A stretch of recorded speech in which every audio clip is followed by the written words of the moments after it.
This new moon is activating a cycle of bringing deeper nourishment and trust to our intuitive body. Hello and welcome to the All 12 Signs video series for the Cancer new moon.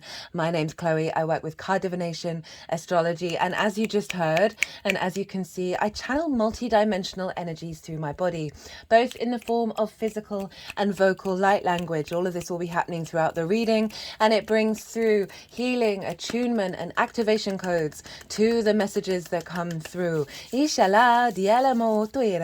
those of you who know your time of birth and know your natal chart, I recommend you check out the sign that falls in the first house first.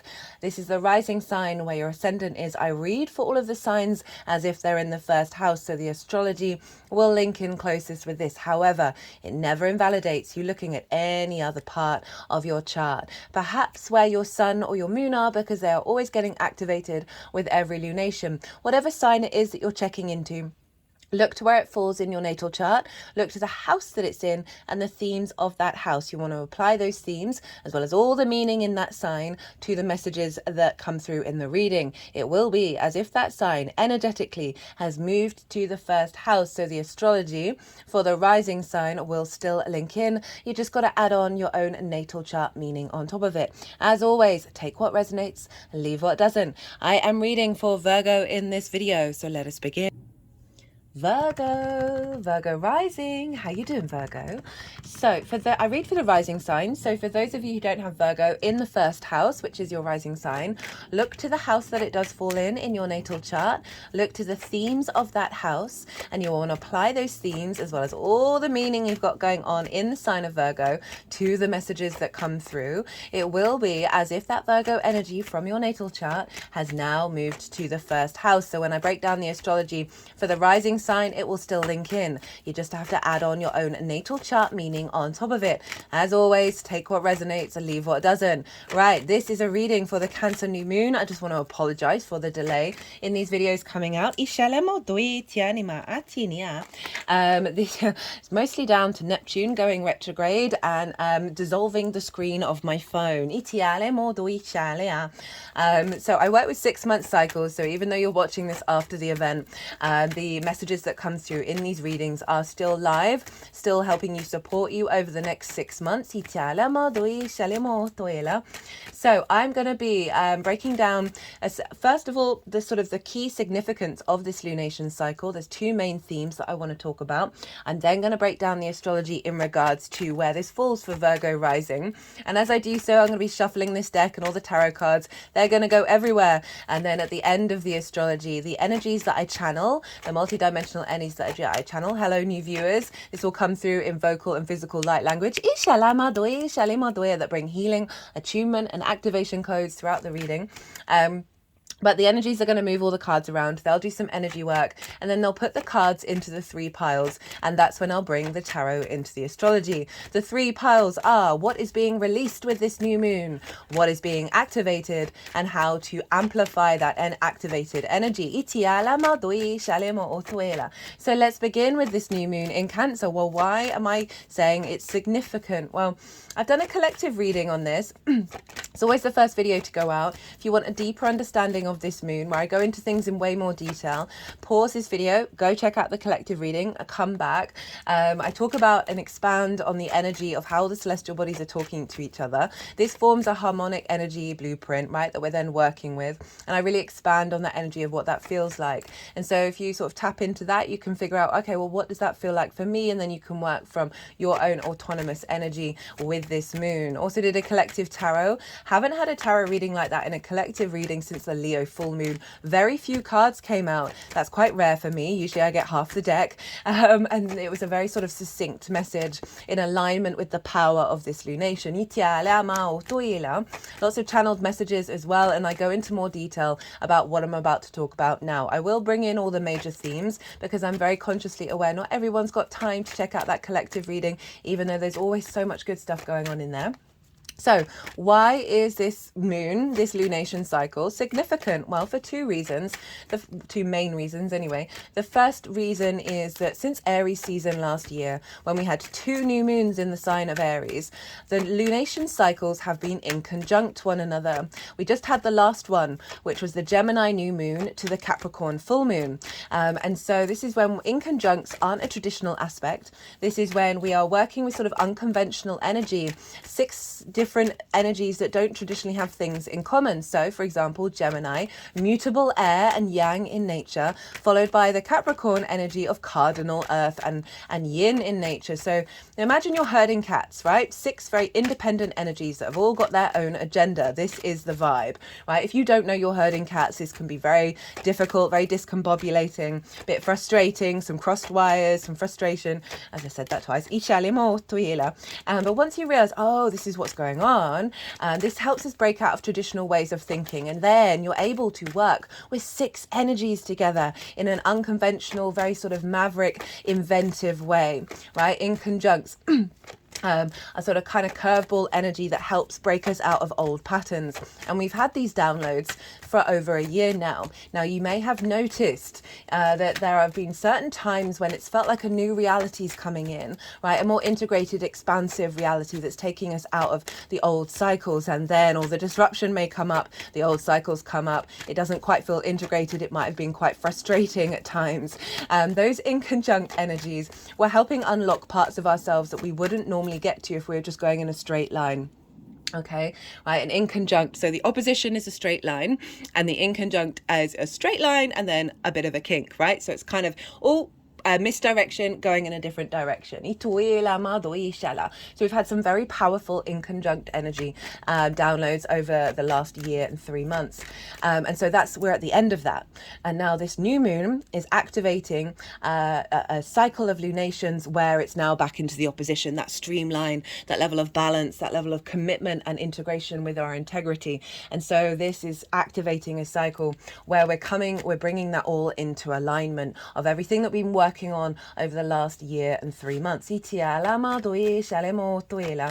what's really lovely about this is this lunation is in the sign of Cancer, ruled by the moon. Now, the moon is inherently governing every area of the chart.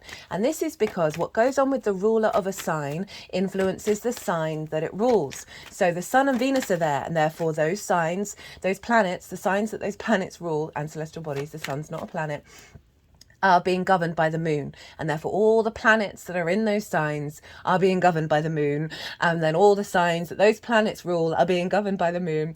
I think I said that twice. I'm repeating twice, 2 things over, twice. That might be something significant that might come through later on in the reading. And so the whole chart, every area of the chart is being governed by this moon, and the moon represents our intuition, our unconscious spaces, our emotional body. Where are our needs being met or not being met? How to give and receive nourishment. So it's all funneling back into the sign of Cancer. And so this is a fully integrated energy around our intuition, then guiding us further forward to facilitate those needs and that nourishment in every area of our life. So that's one of the main reasons. The other reason is, well, this is linked into the eclipse cycle in Aries and Libra. Eclipses instigate cycles, right? New beginnings, big new endings. That then have a new beginning, right? Now, Cancer and Capricorn square this energy.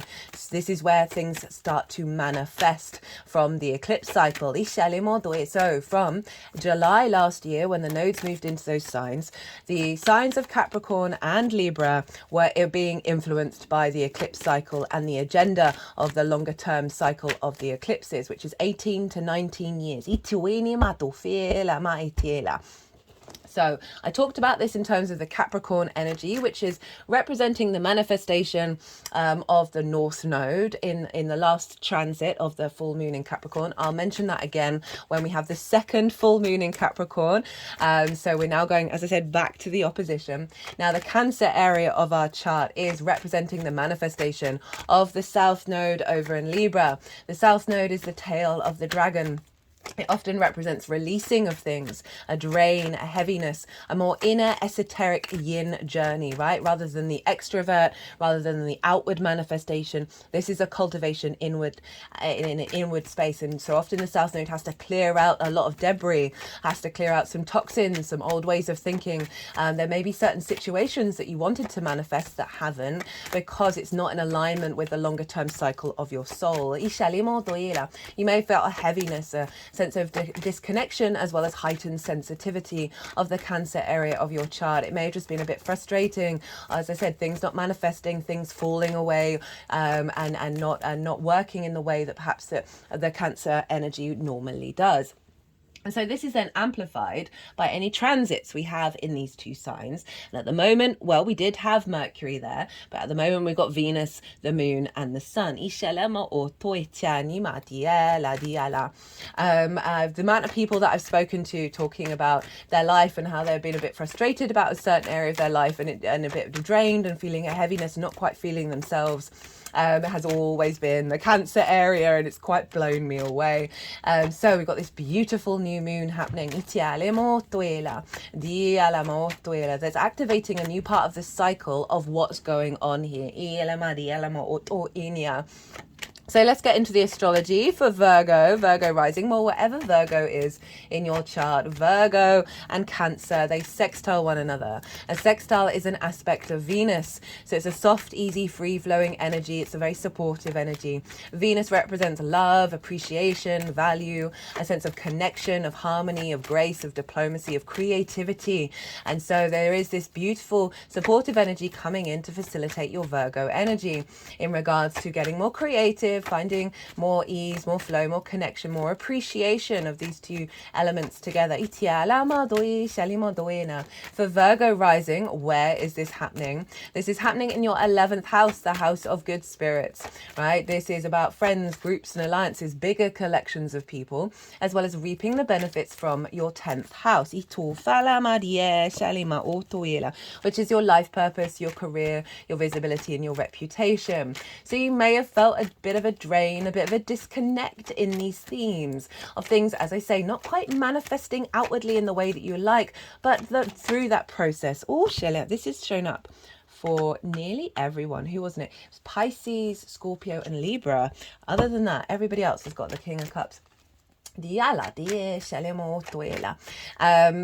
may have just felt a bit of a drain of things, as I said, things not manifesting, maybe a sense of isolation and withdrawal and observation around being in big groups, right? A sense of refinement of your interaction with groups as well, right? So we get both the drain and the refinement. Remember, the South Node is often, and where that manifests is often where we feel comfortable.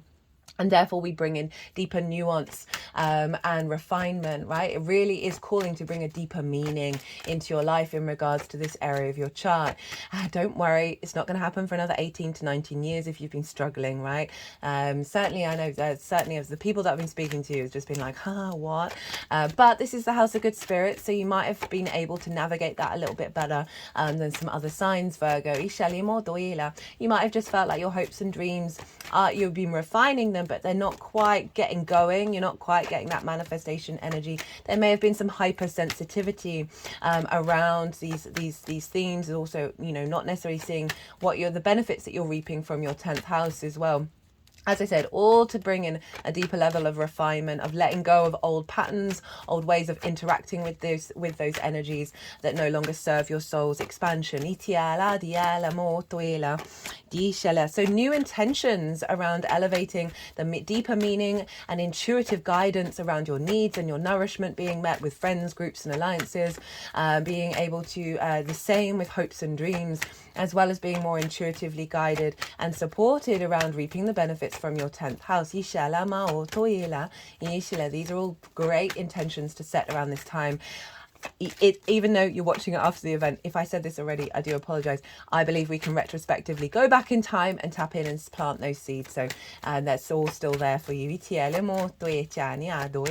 So Venus is there, conjunct the sun and the moon. She's acting as a balm. Venus through the 11th is you just finding more connection and appreciation when you're when you're with groups, right? And really feeling the charm of it all, a sense of value and love in that connection. And this is being infused into this new moon, as well as an elevation of you getting creative, you finding more love and appreciation for your hopes and your dreams, and being able to sort of harmonize that all together, along with reaping the benefits from your 10th house, elevating that, right? So often you can see feminine energies in your life really supporting your life purpose and your career when we have Venus in the 11th. So that might be relevant, not gender, not sex specific, right?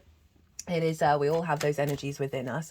As I said, getting very creative, activating a cycle around being appreciated for what it is that you bring to the table. Now, okay, so in terms of the astrology, we have Ceres, an asteroid, over in the sign of Capricorn. She's retrograde at the moment. Ceres represents, she is the grain mother, she is the earth mother, she represents the harvest, a sense of abundance, of nourishment, of nurturing, of nutrition as well. So when Ceres is retrograde, it can kind of see a reversal of that energy, right? It's in your 5th house of your creation energy. Everything I'm going to say stems from that. Amusement, play, joy. Your pleasure principle doesn't just have to be about romance. It should be in every area of our life. It's about children, both literal children, your own children you work with, figurative children, your inner child, as well as creative things you birth into the world. It is linked into romance and dating and love. So, Ceres being retrograde there, as I said, it may have seen a withdrawal of the themes of Ceres here. And all of that is doing in order to get you deeper into your own resources, right? And with a retrograde energy, I do find that often turns internalized, right? All of those themes internalized rather than be external situations that are happening to you. With Ceres in the sign of Capricorn, and Capricorn representing the mountain goat, the sea goat, the mountain, the longer term cycles of this planet, it genuinely feels for us that with that retrograde exactly opposite the moon, both at 14 degrees, is our capacity to go deeper underground into something more ancient, under the mountain, where our resources are. I'm bringing that power out into the field. So you got this balance between your hopes and your dreams, as well as your creativity, right? And finding a deeper resource around bringing that creativity and joy and pleasure into manifesting your hopes and your dreams. Also applying that creativity and all of that joy to bigger groups.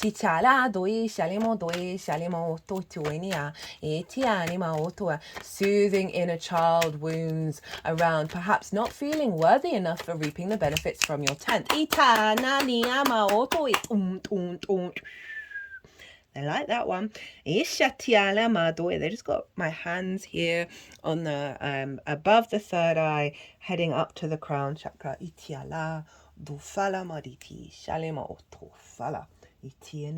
just got one hand in front of me and one hand behind me, and it feels like I'm bringing that ancient energy into the present moment, and they're now moving the hands over my heart chakra. And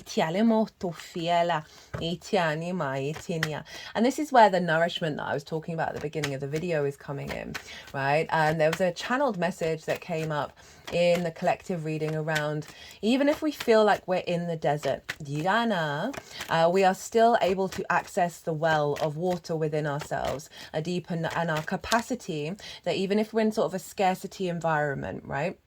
Of there still being an essence of nourishment within that, and with Ceres retrograde, of our capacity to internalize that nourishment and amplify that within our being.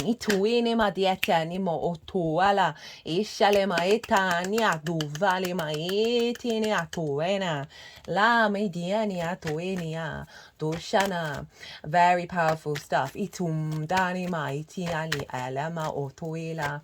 Dialamo otole maitini. So what else is going on? Well, we've got a grand water trine. Hello. This is with Saturn, Pallas Athena, and the Sun, Moon, and Venus. So Saturn's over in the sign of Pisces, which is opposite your sign, Virgo, of the one-to-one. With the house of the other, your one-to-one relationships, a level of intimate, important relationships in your life. So this can be all sorts of things. This can be a business partner, clients, your therapist, intimate friends, longer term committed romantic relationships, as well as your relationship with Source. I've done, Saturn's recently gone retrograde, and I've done a pick a card reading for that. If you want to go check that out. Oh, these cards are just, hello Saturn. That's funny. These cards are coming out in very strange ways.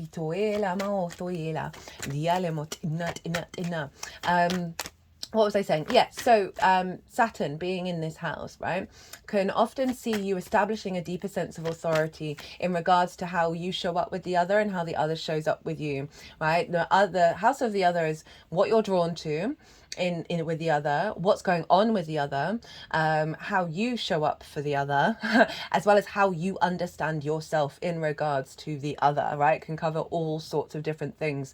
And so Saturn being there, yeah, I've talked a lot about Saturn. There's lots of Saturn transits. Go check those out. I'm just going to touch on the main theme that comes through in this reading is Saturn's very mature. You know, Saturn rules the opposition, and that's a level of commitment, integrity, putting in the hard work, responsibility, and able to connect to your legacy. So that's the one-on-one dynamic, right, of being responsible and doing what you say you're going to do, right? This is where contracts are involved with the 7th house, because two parties come and say they're going to do a thing, and it's like, and they have to step up to the plate, basically.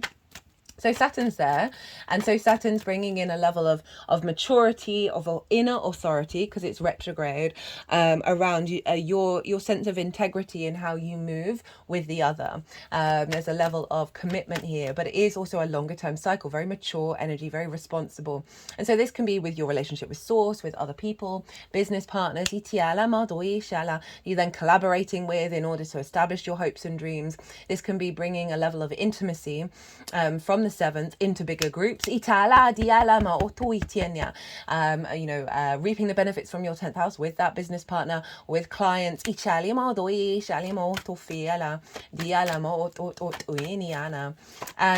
Pallas Athena is over in the sign of Scorpio. Hello Scorpio. Pallas Athena is an asteroid. She represents embodied wisdom and strategy. So this is where the trust comes in that I talked about at the beginning of the video, because we've got these two energies that are very mature in their nature. They're not impulsive. They are able to observe and really take objective understanding of what's going on and be able to implement that. It's not about not having fun and not being in the moment, but it is just generally a maturer energy that's showing up and funneling into this moon. Scorpio for you is in your 3rd house, right? This is the things that you do on a day-to-day basis, how you find meaning on a day-to-day basis, your environmental frequency, your local community, short distance trips, learning something new for the first time, as well as how you communicate, the lens in which you communicate through. And so we've got this element of hopes and dreams, friends, groups and alliances, reaping the benefits from your 10th house, the other, as well as the meaning that you're finding, the way that you communicate, the things that you do on a day-to-day basis. So there's this combination here of your capacity, whether it's with Source or with another person, or just a deeper understanding of yourself that isn't giving away your power to the other. It's allowing you to find your ability to express yourself with more clarity, understand what you need to do on a day-to-day basis. Say you would like a long-term committed romantic relationship in your life. I can see this as you being able to put in the actions on a day-to-day basis that are creating an energy frequency to draw that in, right? However, or more intimate friends or more clients. So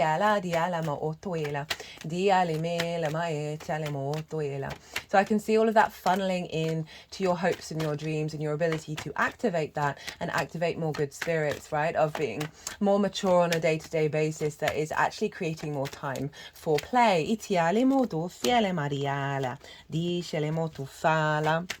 So trine is ruled by Jupiter. So it's another really harmonious aspect that's going on here. And so this brings things together in order to elevate, expand and inspire. It's the bigger picture. It's a sense of faith, a sense of knowing, and that brings a deeper level of confidence that can provide more opportunities, more experiences, more sense of luck and abundance with all of these combined. So you've got big water energy activating a confidence in our emotional body, that is finding more wisdom and alignment, that's allowing us to move through the world without being so reactive, without being so sensitive, where perhaps there may have been relationships in your life that have meant that you're not able to dream and hope in the way that you'd like, that may have distorted the way that you communicate, and limited your energy. And this is all being shifted across the board for all the readings. You're the final reading. I do apologize, Virgo. That there's definitely shown up in the cards that the sort of the more really challenging aspects of how the South Node is manifesting in the sign of Cancer. We're sort of ending that particular intensity of that energy. And with this new moon, we're heading more towards the refinement, the depth, the sort of the deeper meaning of it all. It doesn't mean that there aren't going to be those aspects of the sort of the drain, the things falling away, still showing up for us in this cycle. But it's the focus really now is on the refinement.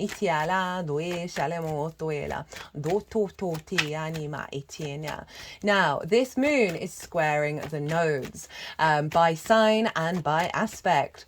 And most significantly is Black Moon Lilith is conjunct the South Node, and obviously Cancer is manifesting that South Node energy. So it's a really potent energy coming through. One of really doubling down on the manifestation of the bigger picture of the North Node in Aries, South Node in Libra. I've done a transit series covering the whole of that, by the way. It's in its own playlist. It's still live, it's still relevant, and also talk more about the North Node, South Node in way more detail in all of those introductions. As I said, squares bring up manifestation, right? They can bring up conflict, drama and frustration as well, right? Just know that that's part of the process. But overall, it really is sometimes, hard aspect of a square involves challenges, and we learn from those challenges. We're able to build from our more unique frequency because we figure things out because of those challenges that are more personal to us. Now, Lilith for me is about respect, honor, dignity, and equality. And she's not getting that, right? And she's tried to have a conversation with whatever it is, whether, hey Venus, whether that's with another person or a situation. And if she's met with a brick wall or hierarchical systems that don't make sense, or hypocrisy, like being told you can't do a thing when they do that thing and they give you literally no good reason why. Lilith is like, okay, cool story. I'm off. I'm going to go do my own thing, right? You enjoy your life. I'm going to go and live my best life. So I really like that this is conjunct Libra. And Libra for you, it's conjunct the South Node, in Libra. And Libra for you is in your second house. And this is the skills and tools that you have in order to manifest in the world, right? How you bring in regular income, the things that you value, and how you value yourself. So you've had some refinement here. Perhaps a drain on these things, a sort of a releasing, a letting go of certain things. And bringing in a refinement around those skills and tools, around your sense of value. And there may have been situations that may have questioned that. Now Lilith conjunct that is like, hey, right, I want you to honor the skills and tools that you have. I want you to give it respect and dignity and know that you have that within you. I want you to value yourself with all of those things, to love yourself. The Two of Cups for me, even though that's Venus in Cancer's card, which is currently a very relevant card, for me it's Lilith, right? That's the root of Lilith, really, is Venus. And so Lilith being there is like, hey, what we're going to do is make sure you know your value and make sure you know when to walk away from situations that aren't respecting your skills and tools, that aren't appreciating and valuing you. And that's okay.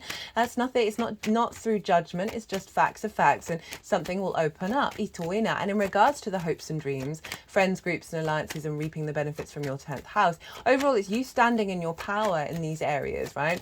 And you being very confident, even if there's still those difficulties of it not diminishing your sense of value.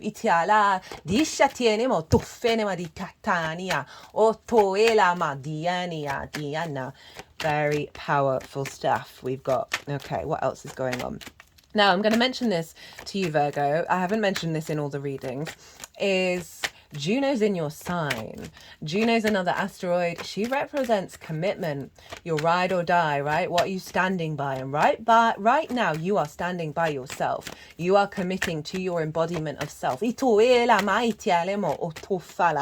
she is exactly opposite Saturn. So there's something here about really standing in your own power, committing to yourself, and not letting the other distort that, and therefore bringing in relationships that honor that commitment, right, with each other, and that can be with Source as well. So if you've had a bit of trouble with your relationship with Source, this is you going, hey, oi, let's get this in alignment. Let's be in balance with one another. Let's respect each other, right? Let's walk with integrity. And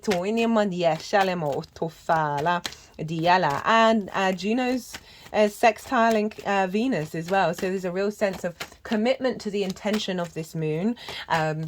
And commitment to the intention of Venus, wanting you to feel good, wanting you to hope and dream and expand and feel love and connection to those things. And then act on them.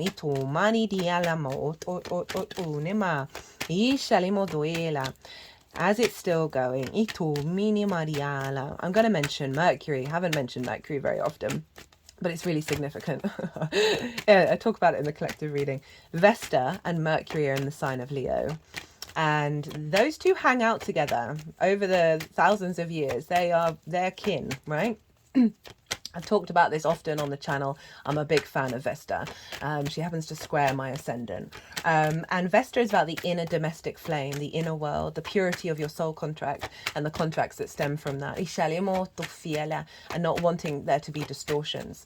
Now, Mercury is the outward expression of communication, of it going out and about in the world. Now, back in the Greco-Roman period, it didn't matter who you were, what status you were going to have an effigy of both of these gods and goddesses, because they were representing protection of the inner and the outer world. So when they come together, Mercury, the messenger of the gods, how we collect information, speaking of which, hey Mercury, the messenger of the gods, how we collect information, what we're interested in, what information we share, how we find flow. When these two come into conjunction with one another, Mercury gets an upgrade from Vesta in alignment with wherever they are, wherever they're meeting, in regards to your soul contract. And then Mercury is able to connect the dots and find the clues and the information that it needs in order to facilitate that.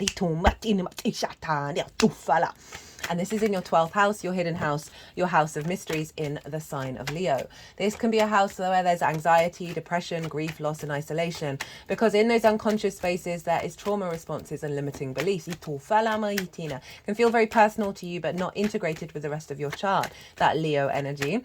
It is underneath all of that, the magic of your soul. Very, very magical house. You are getting an upgrade in your capacity to engage in your inherent soul frequency, your soul contract, the purity of that in regards to the magic of your soul, in regards to releasing some difficult energy around grief, isolation, and anxiety and depression. Sorry if you just heard my stomach rumble. So this is super powerful, and then that is all being pulled back into this lunation, right? So remember I said at the beginning, this moon is governing the whole chart. So everything, every area of your life is funneling back into the house of good spirits. It's funneling back into your hopes and your dreams, right? How you interact with friends, groups and alliances, use your capacity to be yourself and engage and feel love and connection with all of these things. Hey,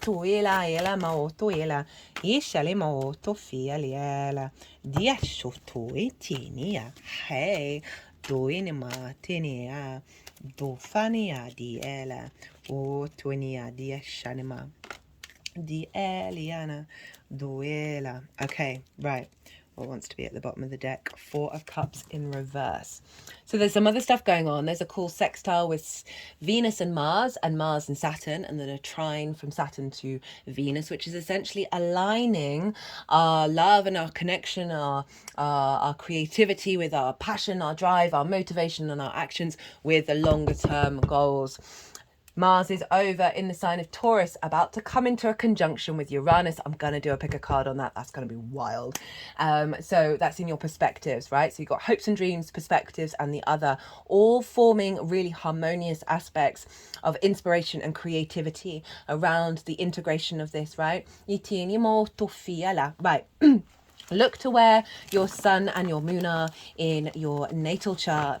Look to the themes of the houses that they're in. Those themes are likely to have played a role in the lead up to this moon, right? And so also very much likely to play a role in how this moon unfolds. It does with every lunation. That's why the luminaries are so powerful, because we have these transits very regularly, which means they're constantly influencing every area, right?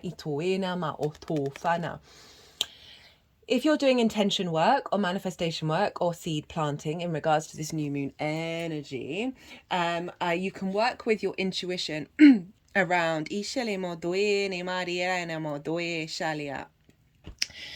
you can work with your intuition to see which of those themes you want to bring into it. I am going to go consciously quiet. The energies that I channel, the energies that I channel, they're going to move all the cards around. They're going to put the cards into the 3 piles. They'll do a bit of energy work, and then I will bring in the tarot into the astrology. I'm going to soften my mind, and I call you to do the same. You've just had loads of information. I know I'm talking really fast. I'm just trying to I always have so much to say, and it's just like, otherwise this will be a 3-hour lecture. Not lecture. Soften your mind, don't overthink it, let it all settle, and see what intuitive hits come up for you. What intuitive hits come up for you while we are in relationship to this reading. Perhaps some blockages around your intuition, about having faith in knowing that you're drawing things towards you. It's been showing up for everybody.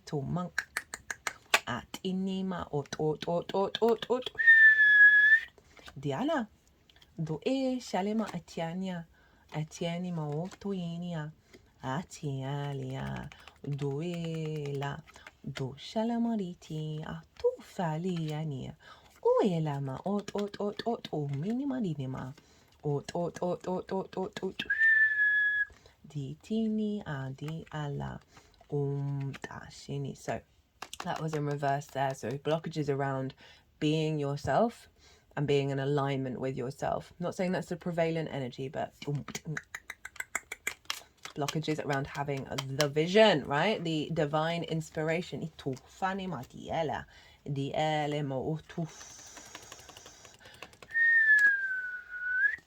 Diana, I don't remember this one coming out. Itala miana.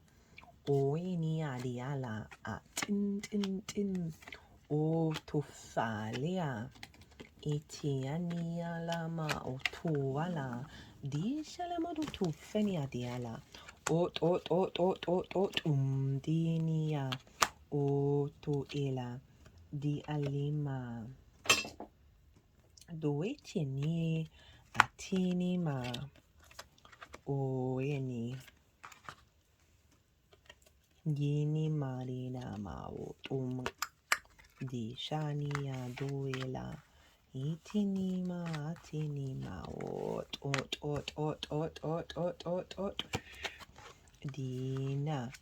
dina mao di shalamadu tufiania duela diala dina Dueni tin tin tin tin. Di shalemo du falema. Itanimo. Iena. Inia. Utuma. Dialiela. Du shalema dikina. Itinima. Utuini. Duela. Shalema. The Magician and the High Priestess. Whoa, that doesn't happen very often. Di Shalema. Duela. Dufalema dine. Di Shania tufala. Etana. Well, Virgo. Excuse me. Let us crack on. So what's being released with this new moon? We've got the Two of Swords, the Six of Pentacles in reverse, the Three of Swords, the Five of Swords, the Nine of Swords. Lots of sword action here. The Star in reverse, the Two of Wands, the Hermit, and the Six of Swords. So what's being released is the sort of this pause moment, right? You've been sort of figuring out, who are you? What is your perspective, right? Who is at the fundamental root of self? This is also the moon in Libra. It's acknowledging that you've been in awareness that of a transition phase that we're in. It is you've been called deeply within yourself. It's very, very yin south node energy before you move into the new framework, right? It's involved a level of pause. What's being released is the Six of Pentacles in reverse. And this is about receiving things, right? This can be about reaping the benefits from your 10th house, receiving support in regards to your hopes and dreams, right? So there's obviously been some blockage around that. And you've been navigating yourself in regards to how this has been showing up. And really making sure it's not defining your actions.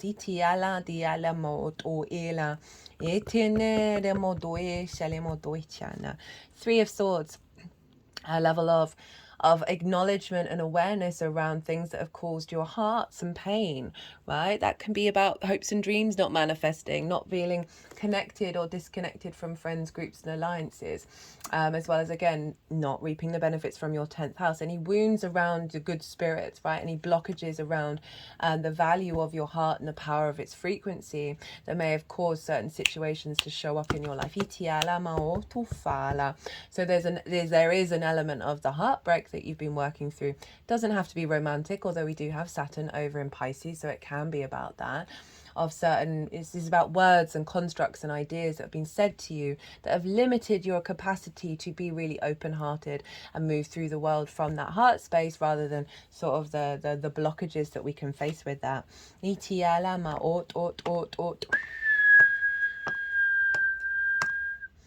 I like how that Two of Swords is at the bottom of it, because it's saying from the get-go, you're in a state of observation.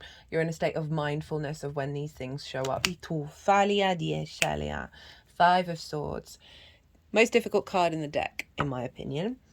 This is about the bully and the victim mentality and the cycle of that, right? This figure has won the Three of Swords, right? It's carrying the three swords, and there are two swords are on the floor. So it's something about like conflict of ideas, preconceptions, limiting beliefs, whether that's come from the external world or internally, that has been trying to disrupt the process of what you're doing. It may be that you felt like you've got somewhere with that Two of Swords working on this, and then another situation comes along that's kind of sort of conflict energy, where, or not even conflict, a sense of perhaps feeling like you haven't won anything, you haven't got what it is that you need, and that there's another energy that's been doing all the taking. It just feels like you're in this sort of zen state with the Two of Swords, and then the universe keeps going, hey, I'm going to poke you even more, right? Like a zen monk teaching its not apostles, that's Christianity, it might be the same, teaching its students, right, jumping out of bushes and hitting them with a stick to see if they still remain calm.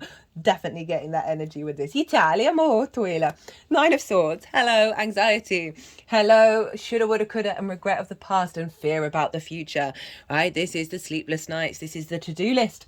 This is not being able to be present in the moment, right? So again, it's another sort of activation of like, oh, I keep doing all the things that I should be doing, and yet I'm still so worried. I don't know if anything's going to manifest. I don't know how it's going to work out.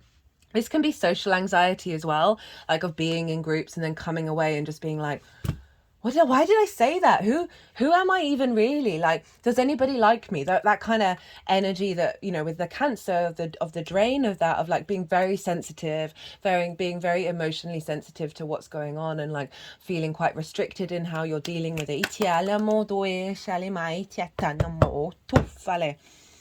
The Star in reverse. Okay, so this can be about not being seen authentically by groups. And feeling a bit frustrated about that. This is a restriction around you being able to tap into the highest frequency around your hopes and your dreams. And it's not that you don't know your own stardom. It's this, it seems like just a restriction in that being visible.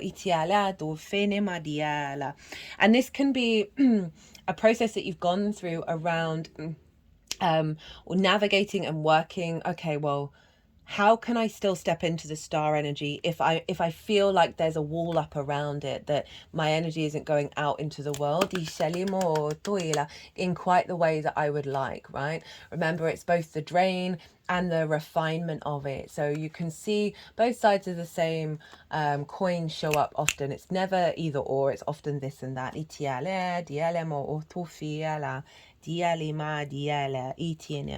Two of Wands, then the Hermit, very sort of similar energy. This is matching that Two of Swords, right? Of this figure is getting the lay of the land, right? Of trying to figure things out and understand. It's long-term manifestation, and you have an intention, you know where you want to be headed, you want to go out and do it, but there is a calling within you with that yin inner journey of like, no, there's still some pause here, there's still some reflection and some refinement that needs to happen, and you're in awareness of it, and you're feeling, you know, this figure's in quite a comfortable position. They're standing on top of a castle, right? So there is an element that even all of this is going on, right? That's that Two of Swords at the back of it, going, I understand what's going on and I'm using it to enhance my capacity to manifest in the future. The Hermit, this is your card, Virgo. This is you going inward and honoring your own inner wisdom. Right, the Hermit standing on top of a mountain, representing a higher perspective. They are in fact being guided by the star. So that's kind of confirming, I've forgotten the Hermit was there, confirming that you know your energy, you know your star energy. Star is also hopes and dreams as well, completely forgot about that. Of like a blockage around those hopes and dreams. But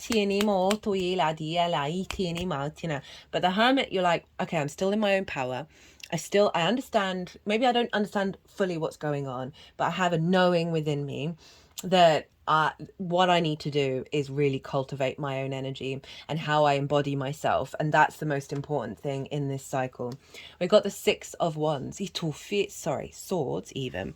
This is again another acknowledgement of with this pause, we're moving away from choppy waters into calmer waters.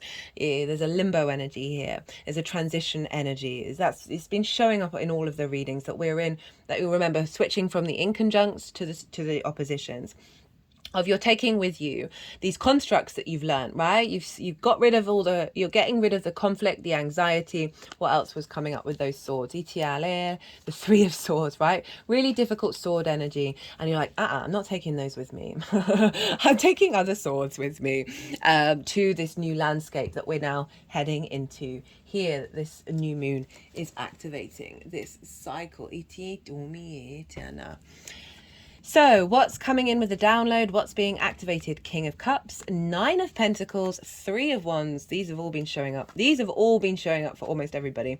The Fool, the Empress, the High Priestess, the Magician. Whoa. Four of Wands, Ten of Cups. Pretty powerful stuff. So as I said earlier, right, we are shifting now more into the real powerhouse that is the South Node, right? Of like, it is where your power is. It genuinely is, of how that's manifesting, and the confidence that we now have, having gone through some trials and tribulations of like really deeply knowing the core vibrational frequency that we want to operate at. The King of Cups.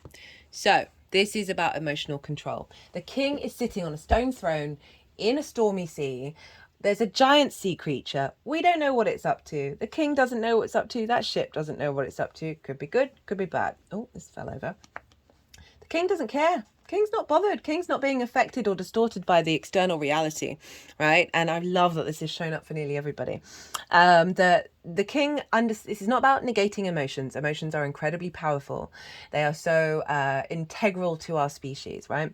Never shame or reject or hide or suppress any of your emotions. But it's about knowing you're a multifaceted, multi-dimensional being who can hold the King of Cups at the same time. The king knows those emotions are its power tool, right? That we can still stay calm in that difficult energy while feeling those big energies, right? Those big feelings that are helping provide tools and wisdom about what's very important to us.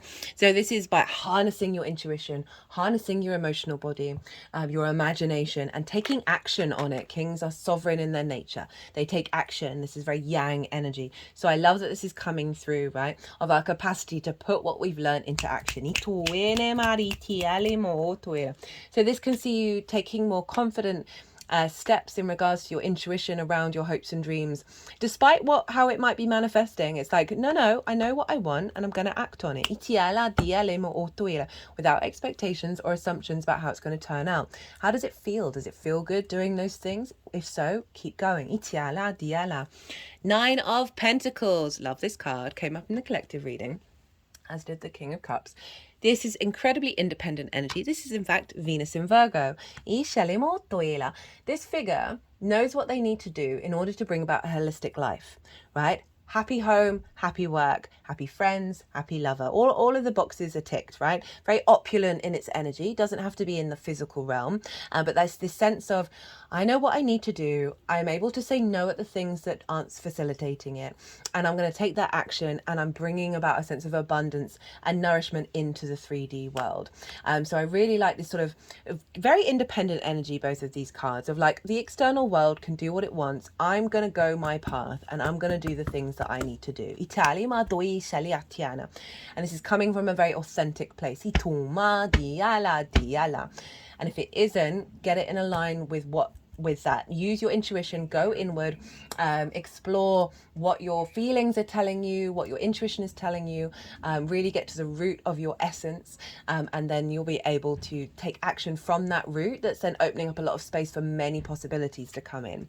3 of Wands, embarking on a new journey with confidence. This is the Sun in Aries. This figure is standing on a cliff. They have the higher ground. They know they've done the best that they can. Right? So therefore they are not worrying about what's happening. They're not freaking out. They're not planning. They're not all of those things, because they know in every moment they're going to do the best that they can. And that's all that we can do. Right? So there's a real sense of confidence embarking on this new journey of the integration of this frequency. The Fool. Hello, the Fool. Fresh new energy, a new way of engaging with all of those themes that I talked about, rather than all that heavy sword, the ideas, the preconceptions, the limitations. The Fool's not limited. The Fool's just leaving the village and going out and exploring life and finding it great, right? The good, the bad, the beautiful, and the ugly, operating from the heart. Its chest is really far forward, which means its heart space is the one that's guiding it. I really love that the Fool's been showing up, because it's saying we are taking that leap off the cliff and stepping into that new paradigm. Right? We are bringing it more and more and integrating it more and more into our life. That magical reality. The Empress. You got some great cards showing up, Virgo. This is Venus. So Venus in Cancer. She wants you to feel good in the 3D world. She wants you to realize fertility and creativity is all around you. She wants you to focus on that. She's also bringing that energy to this frequency of a sense of abundance, of opportunities, of things being burst into the world. The High Priestess and the Magician. You've got the yin and the yang of it all, right? So the High Priestess doesn't really need to do anything. She knows that she's drawing towards her that which serves her soul, that which serves the balance of the material and the spiritual world, the yin and the yang, right? That brings fertility and abundance of the pomegranate and the palm trees.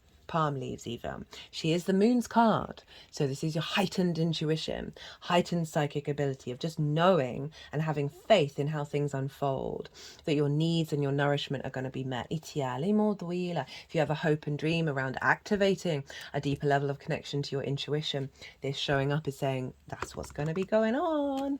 We then have the Magician. So this is the playful energy of manifestation.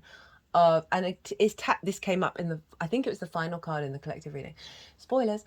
In terms of that desert energy, the Magician is able to access all the resources around it on the multi-dimensional sphere. So even if it's in the desert, it has the capacity of being able to create from that energy. So it's not, and I say that desert energy, not just, I'm not trying to scare anybody, but it's just giving, we're activating this ancient frequency from Capricorn with Ceres that's allowing us in that scarcity energy to bring manifestation. So also Mercury, the ruler of your ascendant, in your 12th house, your hidden house, your house to mystery. So activating the magic. That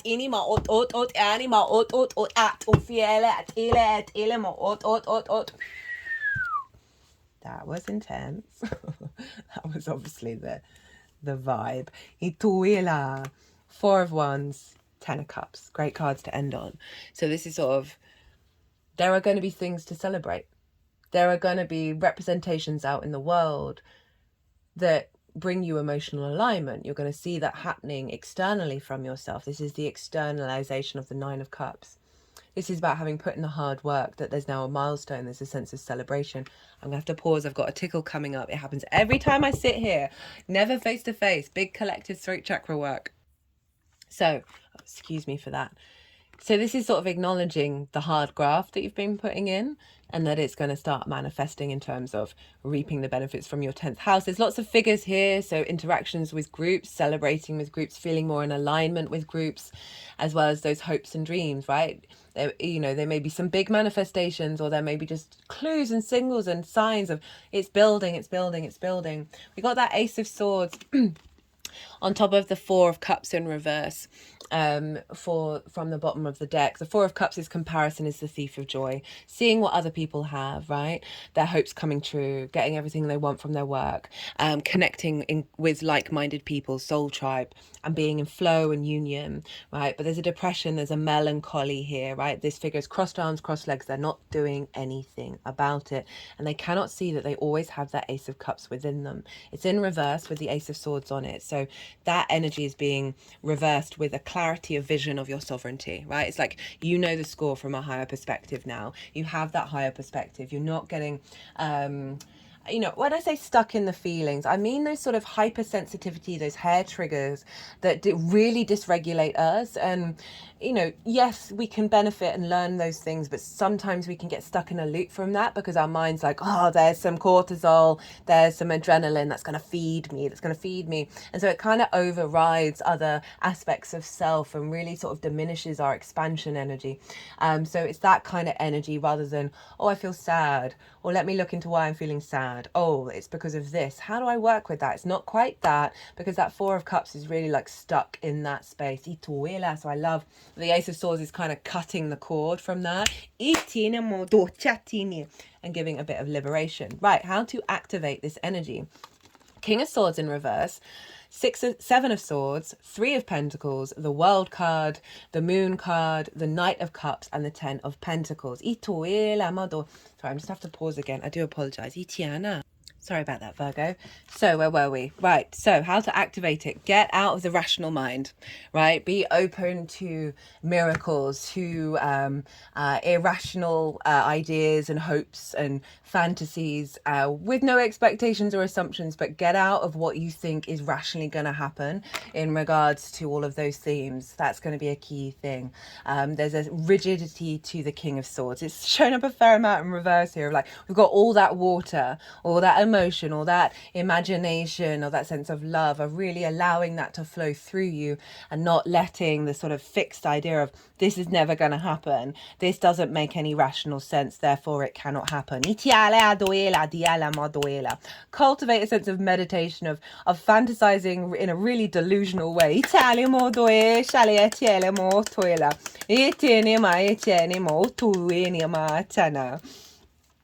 Seven of Swords. This figure is stealing away the Five of Swords. It's stealing away that conflict. It's also that Two of Swords again. This is about thinking differently.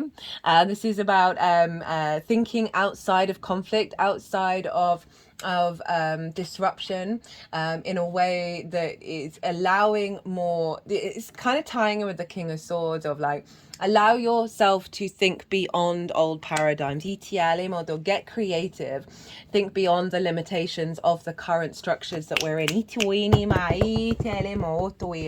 And it's also saying, like, when you're finding yourself falling into that conflict, where it's the bully in your mind, or you're in a situation that's like a bit disruptive and you're like, I don't even know why this is showing up, this feels very alien to me, stay in peace. It's got nothing, like, let it be, just let it be. This figure's stealing that away for you. It's like, this is not for you. Even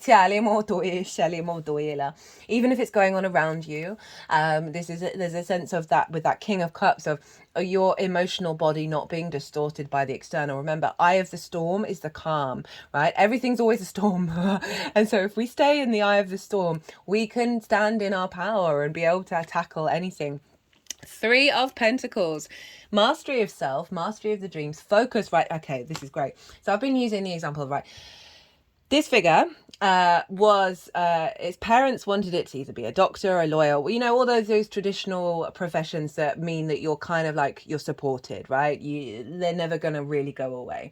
So parents know that you're protected. This figure was like, no, I'm going to go carve marble out of, carve things out of marble, right? Very Michelangelo.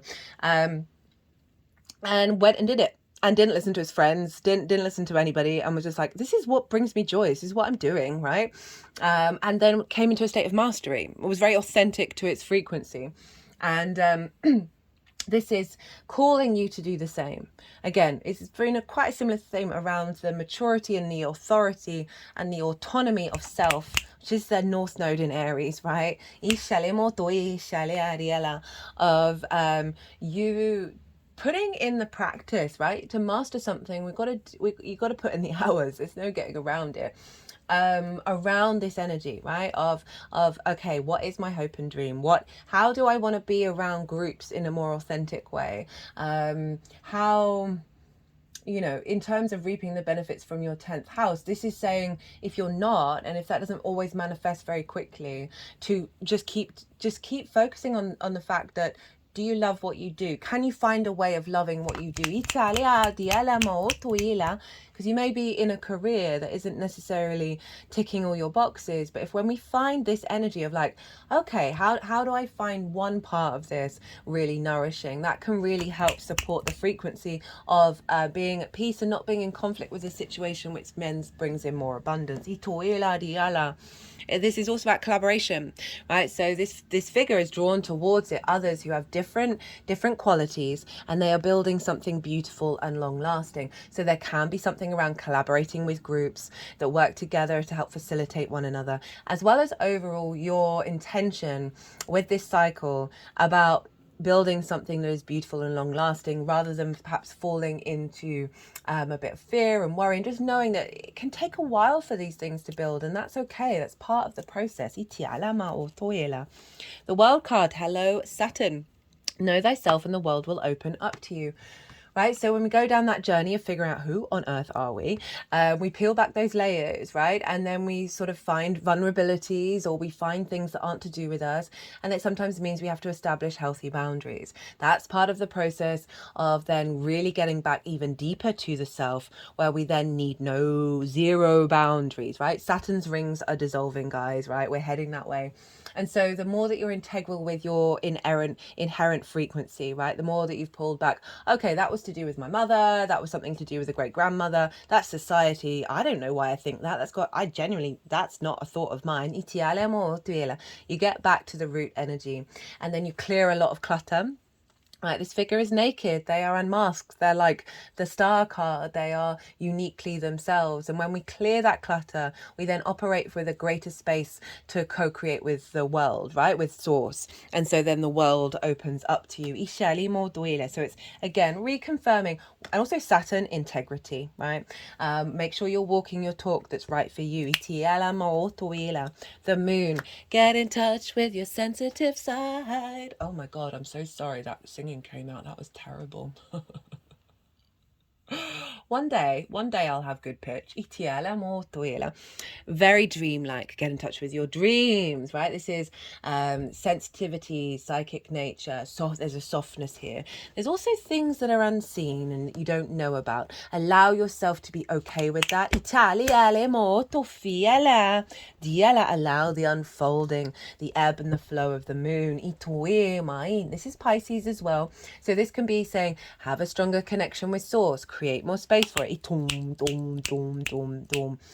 Reflect on relationships, right? So often we learn so much about ourselves and what it is that we truly need in our lives, what we hope and dream for, when we understand how we are and how we show up and how we feel when we're on an intimate level with another person. But overall, this is generally saying, allow yourself to surrender to the need, again, the confirmation with the King of Swords in reverse, to not need to know all the details, and to allow yourself, again, to dream and to tap into that soft sensitivity of self and see what comes from that, right? See what whispers come from it in regards to perhaps a childhood hope and dream that you're then able to sort of tap into the essence of that energy and bring it forth into the world. Knight of Cups, been showing up a lot here. So the true romantic, this is the embodiment of water, right? So this is calling you to embody love, your intuition, your imagination. This figure is, looking at life through the rose-tinted spectacles, and not in a bad way. It's being guided by its heart. It's being guided by love. It's a real sense of, there's a vulnerability, but there's also a softness here, a tenderness of the way the knight operates with the cup of like, I'm offering the cup, right? I'm full of love. I want to share it. So after all of that sword energy, right, of restrictions and limitations and pain and frustration, is he saying, kind of be the smooth operator, right? Kind of just go with the flow and see what happens, and allow that sort of warmth to come within you in your heart space. This is also about seeing love in everything, even those difficult situations as well. There's bringing you deeper and deeper into the love within. Ten of Pentacles. Focus on the long term. Why am I singing with you, Virgo? Focus on the long term. This is a city. Cities take absolutely forever to build. So it represents long-term legacy energy. So it's calling you to focus on that, right? But, Cancer, obviously, the personal connection to emotions can be hypersensitive. Right, can be very emotional. So there's something here around, yes, experience those things, but remember the long term. Remember to be able to get out of that space and focus on your goals. You don't have to understand what those goals are or even how to get there. It's just, you can just focus on the intention of what serves your soul in this lifetime, in this incarnation, for the long term, rather than sort of impulses and distractions. And I say that these things are all great. Everything in moderation, including moderation, right? So, but there is a focus here, a desire. The universe is saying, hey, right? Focus on that. Don't worry if things aren't necessarily manifest, because we've got this South Node energy until January in the sign of Cancer. It's not going to go away, but it is refining this energy, right? I see that it's going to be a bit of a pickup with this new moon. But this is saying, know that this is a cycle. Know that the focus is not the immediate future and what may be or may not be manifesting. Very, look, you've got that 10. Okay, so I'm going to get you an oracle card. This is from the Shaman's Dream Oracle. Love this deck so much. Been really enjoying using it. Okay, so what does Virgo need to know that may not have come through in the reading, or amplify and elevate what has already come up? What does Virgo need to know for the Cancer New Moon? Madina, thank you so much. Thank you everybody for holding space for this and sharing the wisdom. And I feel very honored and privileged as always to be able to do this. What does Virgo need to know for this Cancer New Moon? There we go. I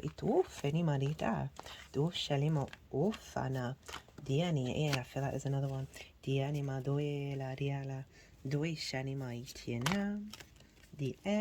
So we have, I don't think I've had this. I don't know this one. Dream Thief. How appropriate. Rejection of the path of fulfillment. Refusal of the call. The Dream Thief is a soft and compelling seductress. Her only purpose is to keep you hypnotized by comfort and sameness. She wants you to tell your old stories over and over so you don't evolve beyond them. Ask yourself whether you are reverting back to the familiarity of your origin story of why you were wounded or when you were rejected. Do you talk about how your family molded you as a child without also acknowledging that you've already become somebody else? Teaching from an old wound will never allow you a new adventure. Instead, bring to mind how you've already changed. Remember that you have new stories to relay and build upon. Do you want to move beyond the barrier of glass you've placed between you and the horizon? You can, and it's not difficult. It's making me think of that series energy. I don't know if I mentioned it. The inner child of the fifth house. Oh yeah, they had a really strong reaction to that. Oh, that's hilarious. Not hilarious. I mean hilarious as in like, whoa, synchronicity. You can, and it's not difficult. Answer the call to a new adventure and drop your resistance to sailing the uncharted seas of your potential. Hello, King of Cups. The wind will soothe and sing the dream thief to sleep so you can wake up and move forward. You are so much more than you know. Now is time to express what has lain dormant. Your new adventure has already begun. That Four of Cups. So we got 13 and 33. 333. Joyful Muse. Inspiration.